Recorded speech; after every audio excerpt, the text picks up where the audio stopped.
مشاهدينا الكرام، عن حالة الطقس والبحار معنا عبر الهاتف الدكتور رأفت حمزة، قسم الرياضات المائية بكلية علوم الرياضة بنين، ومدرب المدربين بالاتحاد الدولي والمصري للغوص والإنقاذ. أهلا بيك يا دكتور وصباحك جميل. يا صباح الفل على حضرتك وكل طاقم الاهتمام واحترام لكل المجتمع السكندري ومحافظة البحيرة ومطروح بالتبع بشكل مستمر، عشان احنا في موسم بقى يا استاذ سمر وحضرتك عارفه قد ايه. ممكن نعلي صوتنا شوية يا دكتور؟ حاضر يا فندم. ايوه كده تمام. سعادتك ان احنا في فصل الصيف والنهارده كل الناس متابعه حاله الطقس بشكل مباشر جدا جدا. تمام. فبقول لهم جميعا طبعا صباح الخير عليكم، يا رب يكون يوم سعيد ويكون يوم كامل ليل ونهار جميل عليكم جميعا ان شاء الله. طبعا انا عارفه ان حضرتك موجود دلوقتي امام البحر ومستمتع بالشواطئ، لانك على طول متواجد وعامل مبادرات رائعه جدا، فبحيي حضرتك على هذا المجهود. تقول لنا بقى احوال الطقس ايه النهارده؟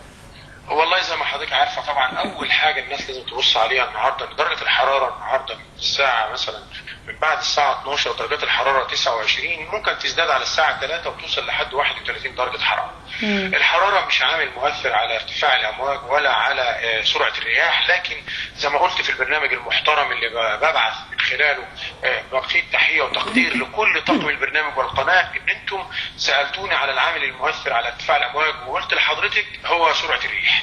سرعه الرياح دلوقتي عايز اقول لحضرتك خبر حلو قوي، ان هي 12 كيلو متر في الساعه. منذ ساعتين، يعني من قبل ساعتين بالظبط كانت 8 كيلو متر في الساعه. يعني ارتفاع الموج لا يتعدى المتر الا ربع، يعني 75 سنتيمتر. يعني ما فيش اي مشكله. الرايات كلها ان شاء الله في القطاع الشرقي لمحافظه اسكندريه او القطاع الاوسط او القطاع الغربي الرايات خضراء النهارده. وحضرتك ما شاء الله عايز توضحي لكل الساده المشاهدين ان الرايه خضراء يعني العوامل الجويه كلها لصالح النزول والاستحمام والنزول بشكل امن. طب كويس، يعني بنطمن المصطفين ان هم يتواجدوا على الشواطئ وينزلوا البحر بامان. طبعا وعايز اقول لحضرتك برضو خبر في سياق حاله الطقس، ان في خبر برضو يعني مبدئيا لازم الناس تاخد بالها منه، ان البحر يتقلب لحاله اخرى في الغد. يعني بكره ان شاء الله الناس اللي بتحجز رحلات في اسكندريه، الرياح النهارده سرعه الرياح النهارده دلوقتي حالا بقول لحضرتك 10 كيلو متر في الساعه، بكره هتوصل سرعه الرياح لحد 21 كيلو متر في الساعه. يا فرق. كلما ارتفعت سرعه الريح عن ال 14 كيلو متر في الساعه بيزداد من خلالها ارتفاع الموج. ممكن الموج يوصل بكره لحد متر و20 سم. يبقى بكره احنا متوقعين ايه يا استاذ سمر، ان تكون الرايه في الوسط ولا لا؟ طبعا هتبقى في الوسط. متوقعين يعني يكونوا حذرين، يعني يكونوا حذرين. تمام. زي الرايات ما احنا بنقول للناس دائما ان الرايه الخضراء انزل واستقيم وخد راحتك تمام التمام، بس طبعا اتبع التعليمات. لكن في الغد ان شاء الله هتكون الرايه صفراء، لازم لما تنزل تكون واخد حذرك وواخد بالك قوي قوي من الاطفال تحت السن. وخلي بالك ان البحر من وقت لساعه اخرى ممكن يرتفع الموج من 21 كيلومتر ل 23 كيلومتر في العصاري عصر الغد.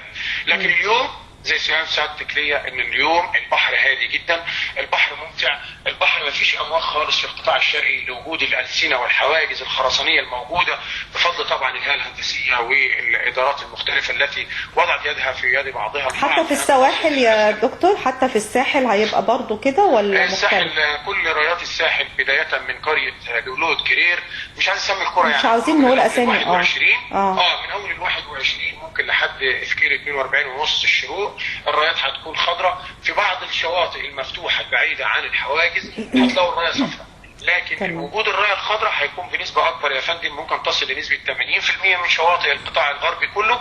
الرايات اللي هتكون موجوده والاعلام الشاطئيه هيكون لونها اخضر. استمتعوا، اسالوا اللايف جارد على الاماكن بقى اللي تنزلوا فيها عشان الصخور. ما تخافوش من التيارات المائيه، لكن خافوا على اولادكم من السلوكيات اللي دايما بقولها من خلال هذا البرنامج المحترم وهذه الاعلاميه اللي بقول لك والله اللي بتعمليه ده ربنا سبحانه وتعالى اكيد مش هيضيعوا اجر سعادتك يا استاذ السمر. ان الاطفال والشباب واللي بيهزروا واللي بينطوا من على الحواجز الخرسانيه يا جماعه خلي بالكم على اولادكم. ممكن قفزه مختلفه ممكن تتزحلق رجله، وبتحدث كوارث كتيره جدا من السلوكيات.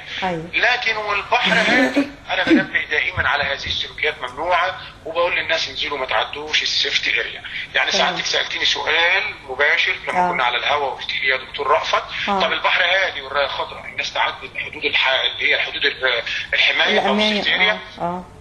لا يا استاذ سمر، عايزك تنوهي دائما. العمق اللي هو فوق الانسان مره ونص عمق كبير جدا عن النون سويمر. النون سويمر الناس اللي ما بتعومش لو نزلت طولها مره ونص ومتوسط الانسان 170 هنقول 2 متر وكسر، هتضرب الارض هتطلع تعمل نجده اشاره استغاثه، الناس هتروح له. لكن لو دخلت وعديت السيفتي اريا في اعماق 3 متر و4 متر سعادتك كده مش هتعرف تضرب الارض، لان حضرتك هتكون بين الميتين، لانك عندك كرامب او عندك خضه او عندك توتر زائد او عندك زي ما بنقول استهلاك للهواء بشكل مباشر، فما فيش طاقه عندك توصلك للديب تحت العمق عشان تضرب الارض. وهنا ممكن تحدث حالات الغرق اللي احنا بنقوله عنها تعديد خطوط الحمايه، فالناس تخلي بالها. تمام. نصايح مهمة جدا حريص حضرتك دايما بتقدمها للسادة المشاهدين، ودي حاجة مهمة قوي أنا بشكر حضرتك عليها، ومجهود الحقيقة رائع. قد إيه أنتوا بتبذلوا مجهود كبير جدا لإنقاذ حياة أفراد بيهتموا جدا بتواجدهم على شواطئ الإسكندرية. فأنا بشكر حضرتك يا دكتور رأفت حمزة، قسم الرياضات المائية بكلية علوم الرياضة بنين، ومدرب المدربين بالاتحاد الدولي والمصري للإنقاذ والغوص. صباح الجميل يا دكتور. صباح الجميل. وعايز اضيف حاجه سريعه برضو بعد اذن سعادتك لو سمحتي لي. ان شاء الله باذن الله وتبقى في سبق لهذا البرنامج وهذه القناه ان فريقي الخاص الغرق هيخلي في ايام الهاي سيزون او نقوله الويك اند بشكل عام هينتشروا مع اخواتهم من الساده المنقذين التابعين للمحافظه كدعم للاعداد والكثافات اللي حضرتك بتشوفيها من خلال صفحات الاداره المركزيه للسياحه والمصايف. نقفوا جانب بجانب ولادنا المنقذين، نساعد معاهم في الجمعه والسبت ان شاء الله باذن الله من كل اسبوع، وان شاء الله نشوفكم على خير. وشكر لحضرتك وللساده الضيوف وكل طاقم البرنامج والمعدين وكل الساده الموجودين مع سعادتك. انا بشكر حضرتك يا دكتور. صباح الجميل. وهنروح مع بعض لفاصل قصير وترجعنا بعد على طول.